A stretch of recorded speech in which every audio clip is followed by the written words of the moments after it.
Back from New York, and today we're going to go through a troubleshooting video on the Playskool Express Locomotive. I've had a handful of questions come through on I replaced my traction bands, I replaced the gear, and I put the train on the tracks and it still doesn't run. So I'm going to go through a handful of things, also covering the gears that could be wrong with your locomotive, so stay tuned.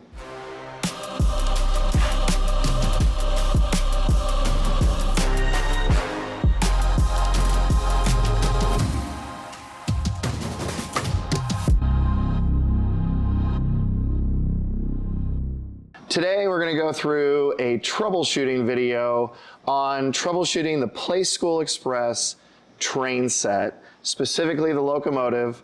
I've had a handful of questions from people that go, I've replaced the traction bands, I've replaced the gear, things aren't still working the way they should. The train isn't driving on the tracks.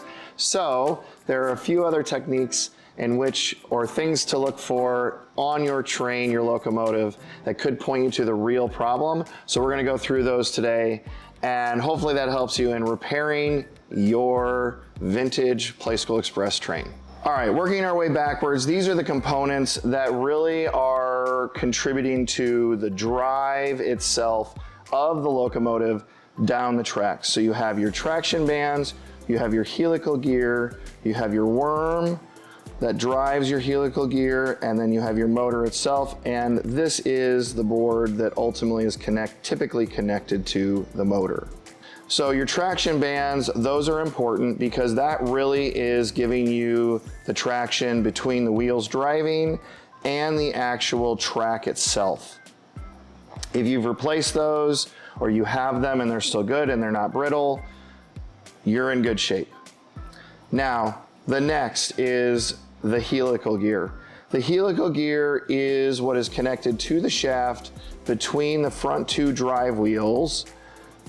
That needs to really look pretty crisp with the gear teeth itself. So this is a brand new one that we make, and you can see here the teeth are very crisp and we don't have any rounding. So really what you need to look at here is to make sure you don't have any rounding across that surface. Also too, make sure you do use synthetic grease between this gear and the worm itself. Use super lube. We typically send a tube of this grease with the helical gear itself. Next is your worm. You're going to want to make sure your worm has good teeth as well. So the easiest way to look at this is make sure that your teeth aren't rounding.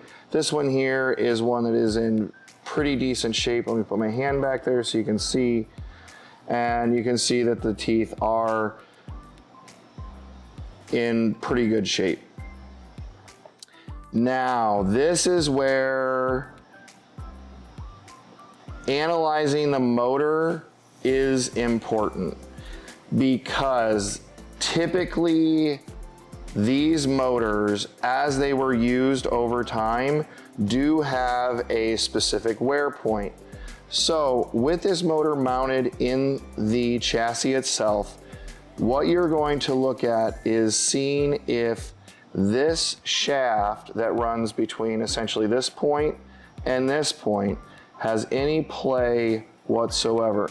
Can you shift it, in any direction of that 360 direction? Can you shift it in one way or the other?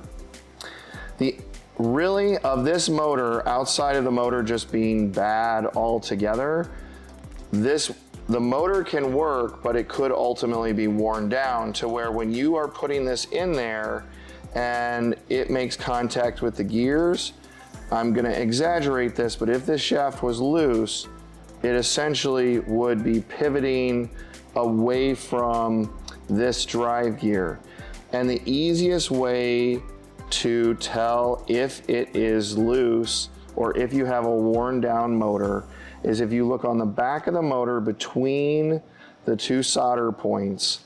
This pin is the drive gear or the drive shaft itself, and you will see this plastic worn down lots of times, and it will be loose, and ultimately that is what's not holding the motor anymore in that confined, pretty much straight position, and allowing it to kind of work its way away from the gear. Those really are all the aspects of this locomotive in terms of the mechanical drive that could be bad and cause you to be able to replace maybe these two parts and the remainder of the system to not work. So you put it on the track, it goes to drive, and it doesn't work. Now, I hope these troubleshooting techniques have helped.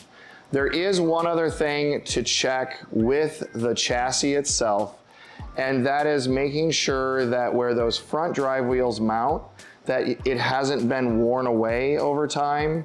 That is one additional location in which you can check the chassis to see if the chassis hasn't worn down itself.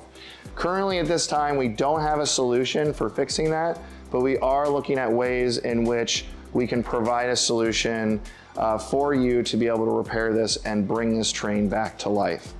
I hope this troubleshooting video has helped you in trying to maybe narrow down your issues. Check m86toys.com for more repair parts.